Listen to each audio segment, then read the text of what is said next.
All right, lads, welcome back. Formula One time. Formula One news, baby. It's been a little quiet around the Formula One paddock here in the last couple of days, hasn't it?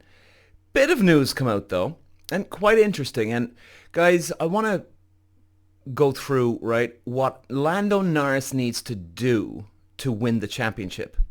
So we're going to look at all that strategy. We've got it all laid out here now, right? So what is the earliest time that he could win the championship? Now he's 24 points ahead.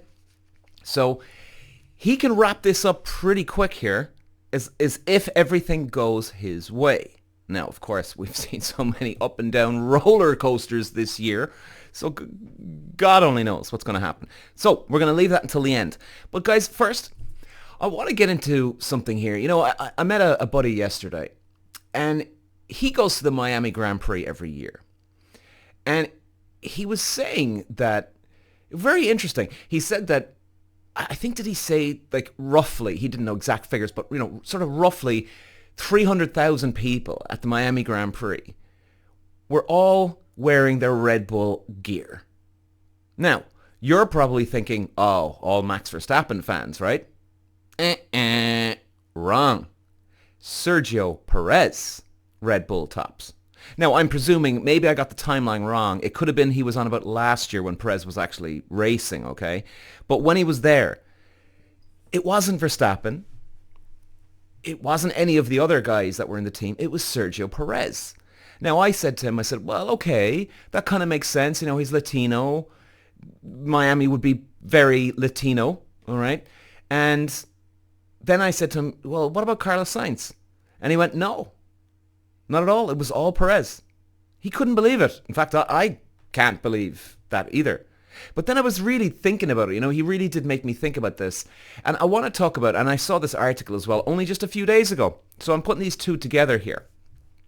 So Sergio Perez, as we know, is coming back next year. He's going to the Cadillac team. Valtteri Bottas is going to be his teammate. And the two boys are going to sail into the sunset, all right, so to speak. So, guys, what I want to say is I love Formula One. I love motor racing. I've always loved it. I have a huge passion for it. You just got to see and know that there is a major, major business side of motor racing. That's nothing to be alarmed at. It's just the way it is. A lot of sports have a very political business side to them as well. Huge amount of sports. And, you know, Sergio Perez is kind of turning into kind of the comeback kid. Returning from the ashes like, you know, a Mexican phoenix rising from the ruins of Red Bull to launching Cadillac into the future of Formula One.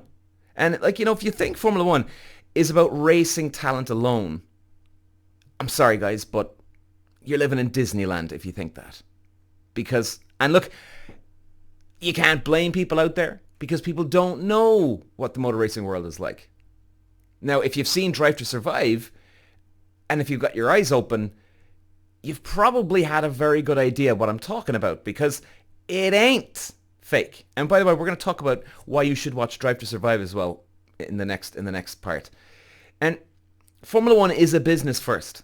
It's sport second. That is reality. Walsh running the Irish green, and look at the move he's making down to the inside. Moves to the front. What a move from fifth all the way to the lead in lap one. Walsh takes win number 2. Peter. Walsh.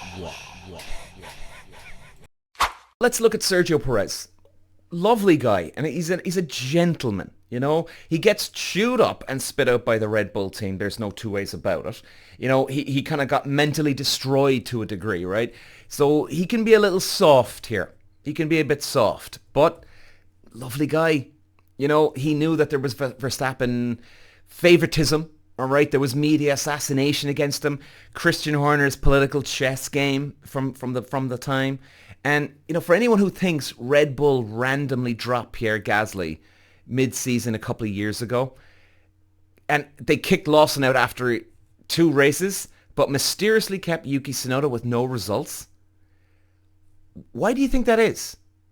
I mean, seriously, guys, don't we see there's elements missing here?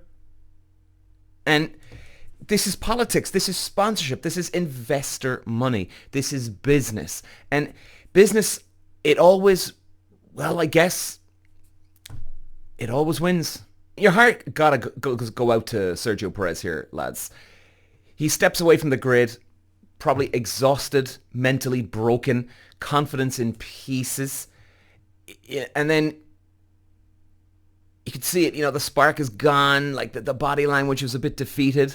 You could see that really a little bit in the last couple of rounds when it just before he was forced into retirement. But when you walk away from something, the noise stops. You see it clearly then, You can breathe again. And I'm sure you can all relate to that. Sometimes it's hard to process a certain situation in the dead heat of the moment, but then you have a bit of breathing space, you calm down, you settle, things start to fall into place, and you start piecing things together, and then it can make sense. Like back to Checo, we'll call him. I hate that name, Checo. But Checo, he watches I know it's his name. Well, he watches the races, misses the feeling. He realizes he still has the fire. And then when Cadillac comes knocking, the comeback begins. Let's get right down to it, lads. Okay, let's get right down to the nitty-gritty. Formula One say that they want the best talent in the world. And if they did, and if they wanted people on their game, sharp as hell, sharp as a razor blade, right? They'd sign a young, hungry driver from the 2025 grid. Think about this. You're bringing back Valtteri Bottas, who, by the way, is lightning fast. Sergio Perez, lightning fast when he got the equipment. You gotta hand it to them. But they've been out of the game for a year. So, technically, why would you bring back two guys that are rusty? Now, look, guys, I know it myself, okay? These two guys, excuse me, it wouldn't take them more than one race to get back up to speed. It wouldn't. All right? In fact, I would even say if Sergio Perez and Valtteri Bottas got a full day's testing today, after 1 year of not being around, as long as, this is key, as long as they have their fitness still up, as long as they've been training like crazy in the gym, they're ready to go physically, if they got onto the car day one today, by the end of the day, they're up to speed. All right? They'd probably take half the day, a little bit of rust, okay? All right? Just a touch of rust. And then they'd be ready, WD-40 squeezed into them, and they'd be ready to go at a moment's notice by the end of the day. That's what I would say. Worst case scenario, it takes them 2 days of practice. So they'll get a couple of practice days before the first round of next year. But even if they didn't, let's say they go to the first round. In fact, sorry guys, brain fart. I can't remember the first round again next year. It's probably Bahrain, is it? Anyway, it's irrelevant. But even they go to the first round next year, they'll have what? And again, we'll say no practice. They'll have the whole practice day. Okay, practice 1, practice 2. Then they go into practice 3, unless it's a sprint, but let's just say it's just a normal Grand Prix. Then coming into qualifying, they'll be on the ball. They'll be ready to go. They'll be ready to go because they'll still have a practice day anyway on the Friday. Now again, like you said, as long as it's not a sprint race. But anyway, guys, you get my point. You get what I mean. It ain't going to take them long. Now, having said that, the fact that they've been out, there's less attention on them on social media. There's less sparkle for people, right? Maybe the teams might not sell the baseball caps anymore simply because, well, look, yeah, they're the forgotten souls. We got the new guys now, the young blood, and everybody's gung-ho for a certain driver now. There's always an element of risk. There's always an element of risk. So why would they take that risk of bringing two guys back that they've only had a year? Now, like I said, guys, it wouldn't take them 2 seconds to get back up to speed, but there's still a risk.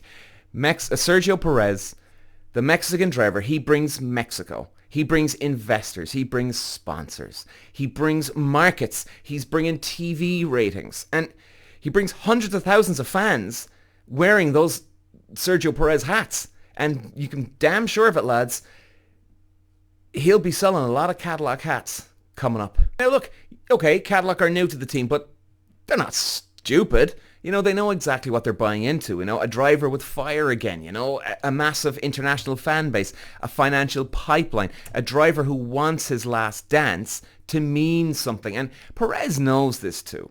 All right? He said, this is my final big project. I want to finish with a smile and respect. It's nice, man. It's very, very nice. And here's the truth. Nobody speaks publicly. This comeback isn't about lap time. It's about qualifying pace. It's not about qualifying pace. It's not about raw speed. It's about power. Sergio Perez, he's bringing influence. Now, like I said, even after a year, there's still a risk of, oh my God, what if people have moved on from Sergio now and it's someone else? There's still a touch of risk. But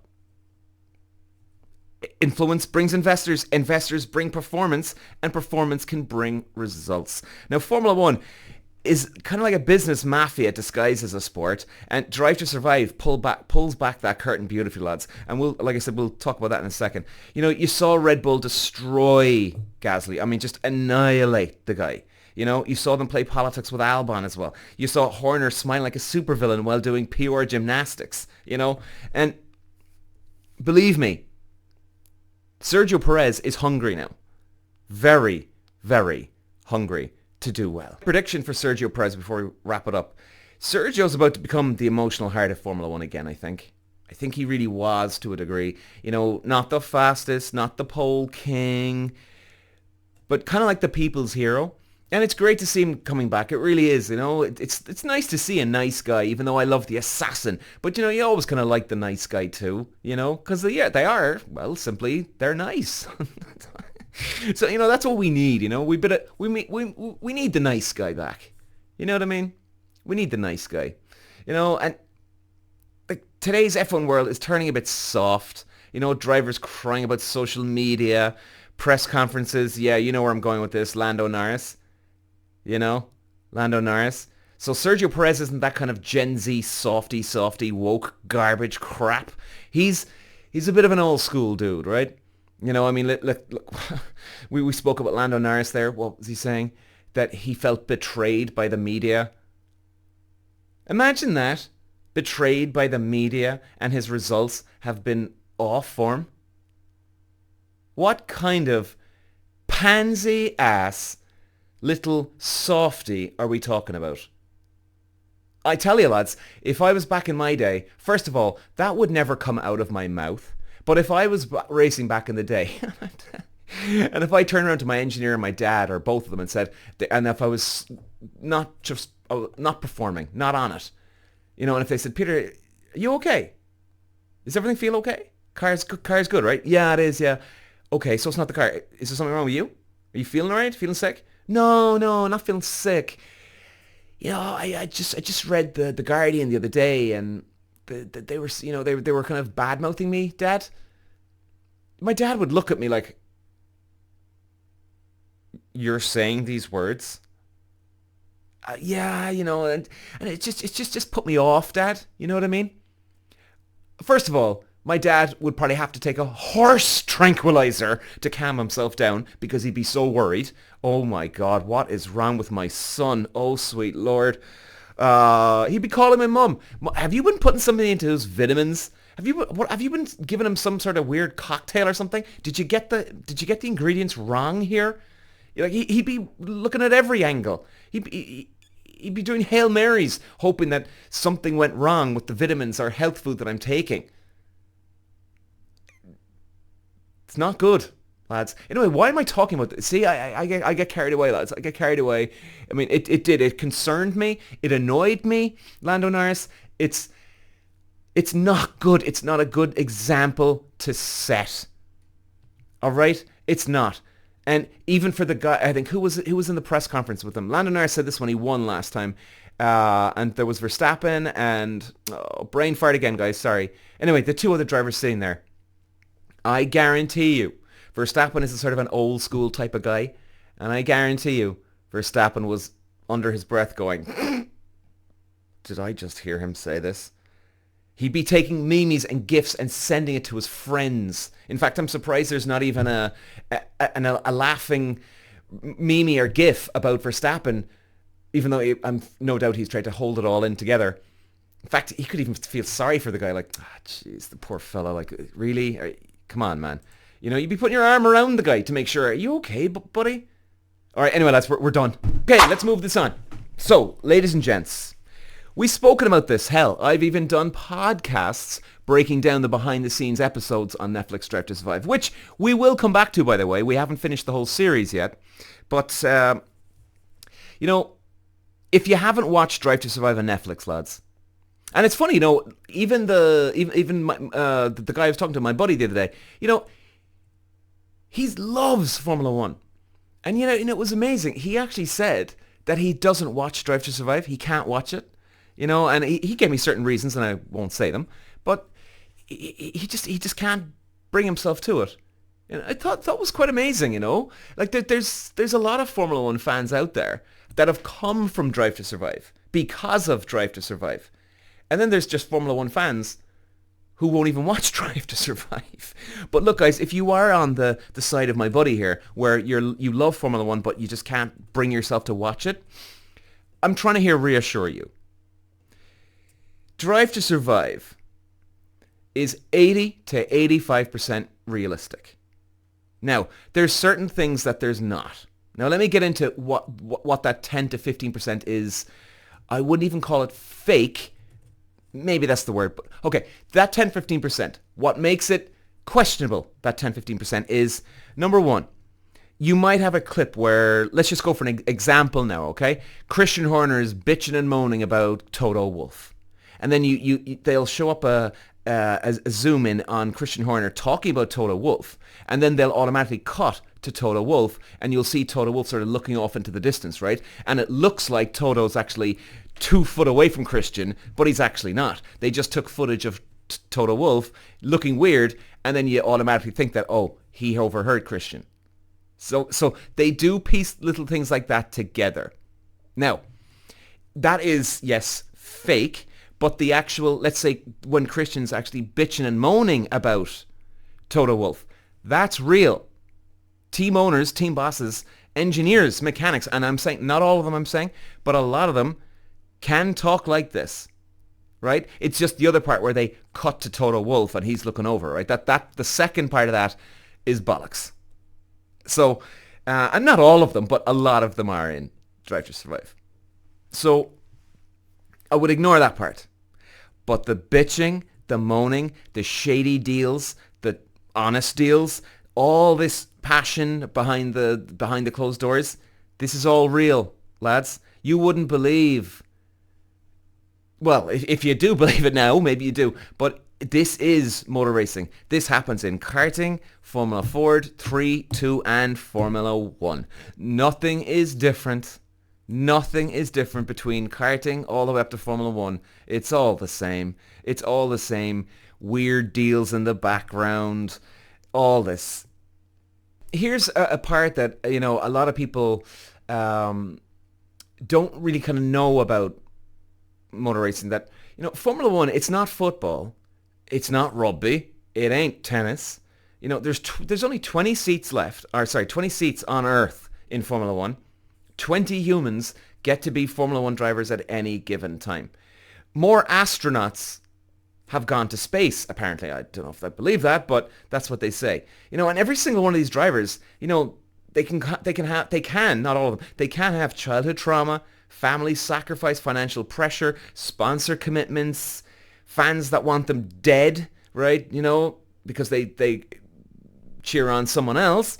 Team bosses can threaten their job every weekend, and the constant fear that one crash could kill them. It's no joke, man. It's high pressure. And then when you see a guy like Pierre Gasly break down in tears, that's real, lads. When you see Toto screaming into a radio, that's real. When you see Christian Horner smiling when he's got rid of someone, that's real. And, you see Lewis Hamilton crushed after losing a title by one lap. That's real. And I can't rate it enough. And Drive to Survive, it exposes I guess, political warfare, contracts ripped apart mid-season. Poor old Pierre Gasly, and you see this happen. It's shocking to see. Shocking. And teammates turning into enemies, best friends turning into rivals, right? Drivers manipulating the media, drivers lying on camera while sweating through their shirts. You know, you've got money deciding who races and who disappears. And you're watching real careers evaporate in real time. One race can end your life's work. Just like that. One mistake can destroy 15 years of sacrifice. One teammate can steal your entire future. It's a very, very slippery slope, lads. You know, you can see, you can look at Daniel Ricciardo, Pierre Gasly, Alex Albon, Valtteri Bottas, you know, one of just a few of many of them in this show that just get screwed. The truth, lads, you know, Drive to Survive. Drive to Survive, what would I say? Drive to Survive is important not because it exaggerates the drama, but because it shows how dramatic the world is of racing. It really does. You know, Netflix, they didn't invent rivalries. They didn't invent this conflict. They didn't invent the ego, right? Netflix just put a camera where they were never allowed to before. That's it. And the beauty of it is that the team bosses are so used to cameras being around them anyway that Netflix sort of just, they're disguised in right out in public. You know, they just they almost disappear because they're just another camera around the place. And the team bosses and drivers, they're not sure which one is the Netflix camera unless they're doing a one-on-one or something, right? But there's so many screaming in their ears and so many cameras on them and eyes on them that, well, how can they possibly know which one is which right now? So that's the beauty of it, you know, and like Drive to Survive, it's kind of an education. You know, it can be like your local office, the boss that you work for, the employees that you have, the bitching, the corruption, the lies, deceit in offices, in motor racing, in anything. You know, it's the best window into just, I suppose, elite performances. Maybe that's the word. I'm not sure. But guys, I couldn't recommend it enough. Okay, let's move this on, ladies and gentlemen, right before we pack it up today. And we've got Vegas coming up. Now, I think this could be where Verstappen's going to be very, very strong. The long straights could work in their favor. However, McLaren are sitting very, very pretty here. Now, let's look at the outcome here. Potential outcome here. This is it. 3 races left, 1 sprint, 83 points left on the table. And we are staring down the barrel of what could be a very, very explosive ending, guys. You know, maybe as explosive as Verstappen Hamilton in 2021. That was insane how good that was. And we could have a cliffhanger like this here. Now, Lando Norris is sitting pretty at 390. Okay, let me just see, where is it? Lando Norris is on 390. Oscar Piastri 366. And Verstappen 341. So what's that? 24 points from Norris to Piastri. 49 points. 49 points from Norris to Verstappen. Now, here's the crazy thing. Not long ago, Piastri was leading by 31 points. He was cruising. He was relaxed. He was chilled. Then he fell asleep at the wheel, metaphorically speaking. And then Baku happened. You know, I said it at the time and I'll say it again. We can all fall into this trap when a driver has it too easy. You can get lazy. Laxy-daxy, loosey-goosey, pressure gone, fire gone, killer instinct gone, and now he's hunting now again. He's the hunter. The psychology's flipped like a table in a bar fight. While Lando's taken the lead, and suddenly he's turned into a motivational speaker about feelings that he's been betrayed and that, okay, I gotta stop. Here I go again. I was almost jumping in, hand in the cookie jar, lads. Okay, let's talk permutations. Right. Because this is where F1 kind of gets juicy. Okay. Earliest Norris can win. The Qatar sprint. Now, I'm just spared with me, guys, looking at the screen here. Okay. Can he win in Vegas? He cannot. It's mathematically impossible. There's 83 points left. Now, okay. Can Verstappen still take the title? Yes, he can. But he kind of needs the miracle that Jesus would struggle with, okay? And, you know, here's the rattling part. If Norris fails in Vegas and fails in Qatar and Piastri wins both, Oscar Piastri becomes world champion. Now, Lando's momentum, he's winning, but he's fragile. The more he talks about feelings, the less he looks like a world champion. Piastri's momentum, he crashed, made a mistake, he's probably a bit pissed. He's the guy in a comeback storyline with nothing to lose here. And he doesn't really. I mean, he really doesn't. And Verstappen, especially him, you know, the gloves have to be off for these two lads now at the moment. No pressure for Verstappen, no worries. You know, he's already resigned himself mentally. You know, he even said in the press conference there only just a few weeks ago that he said they didn't lose the title fight at that round. They lost the title fight about 4 rounds ago. So the guy, he hasn't signed off and accepted and just given up. He's just being realistic.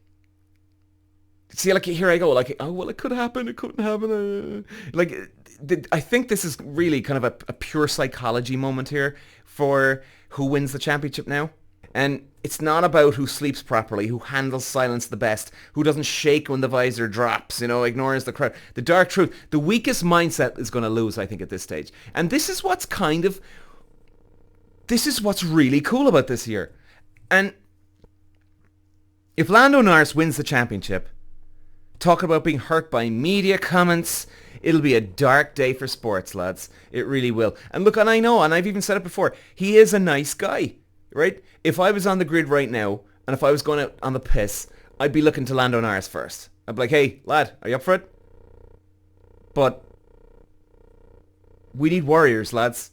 We need Ayrton Senna spirit. We need a fighter, not a TikTok therapist culture dude. When Senna lost gears, he didn't cry. He didn't say the press hurt his feelings. He almost passed out on the podium because he pushed his body to the point of beyond a collapse. You know, I'm scarred, man. I'm scarred from this guy. I need to get over this. It's been a few weeks here, and every time I think about it, it just brings it all back up. 3 races to go, 1 sprint, 83 points, 1 title. Somewhere out there, Senna's watching this thinking, show me who's willing to die for this. Verstappen? I think you'd put him on number 1 for that. Would he die for it? Don't know about that. But out of the 3 of them, I think you'd put him there. And then Piastri. Norris with his Gen Z culture. I don't know, man. I don't know. So, lads, I think we'll leave it here today. You know, I gotta say, I'm kind of embarrassed. I'm embarrassed. And maybe ashamed is a touch far, but I'm not far off ashamed. Hearing that a race driver is saying these type of things. You know, if I could give you a comparison, I'd try my best now. But Lando Norris saying these things. Oh, man.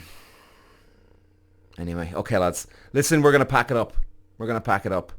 Gentlemen, ladies, we will see you in a few days for the Las Vegas warm-up. No, there's no doubt about it, lads. It's going to be exciting because I think we're going to have a hell of a showdown here. Talk to you later, lads. Walsh running the Irish green, and look at the move. He's making down to the inside. Moves to the front. What a move from 5th all the way to the lead in lap 1. Walsh takes win number 2. Peter. Walsh.